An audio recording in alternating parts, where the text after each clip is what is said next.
In 1953, a 14-year-old kid from California starts climbing rocks with borrowed gear. His name is Yvon Chouinard. He doesn't start with a vision statement. He starts with a constraint. No money means no equipment, so he builds his own. That's the first business move. The pitons he forges in his parents' garage aren't a product idea. They're a byproduct of necessity. When other climbers buy them, demand is already validated. Lesson number 1, build for yourself first. If it solves your problem, it likely solves others. By 1957, he's selling pitons out of a van. No store, no marketing, no scaling plan. Just direct distribution at the point of use. He meets customers where they already are. Lesson number 2, early distribution beats early branding. Then around 1970, the unthinkable happens. He realizes his best-selling product is destroying the environment his customers care about, Yosemite National Park. Most businesses would ignore it. Chouinard does the opposite. He kills his own cash cow.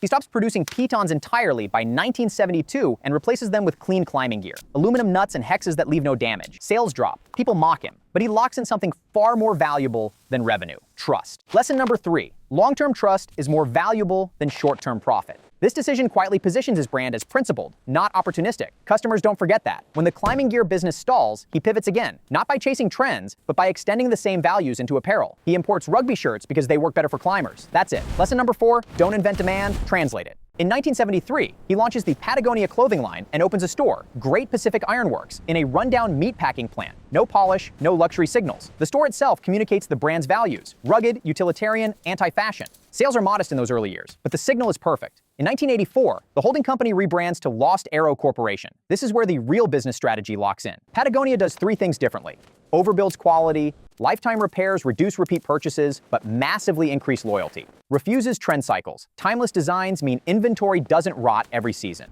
Internalizes environmental costs. Recycling fleece in 1993 raises costs, but differentiates the product permanently. Lesson number 5, make switching away from you emotionally expensive, not financially cheap.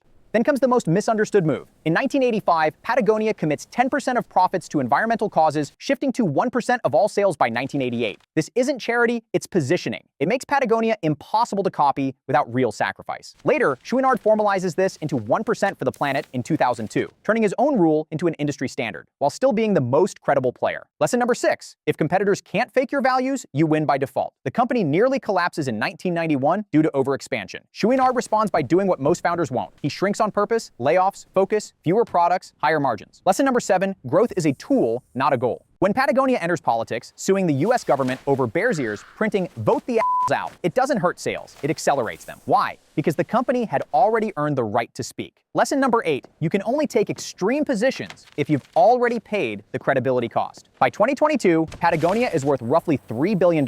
Then comes the final business move, the one that shocks everyone. Chouinard gives the company away, not to charity, not to investors, but to a structure that locks the mission permanently. Voting shares go to a trust. Profits fund climate action through the Hold Fast Collective.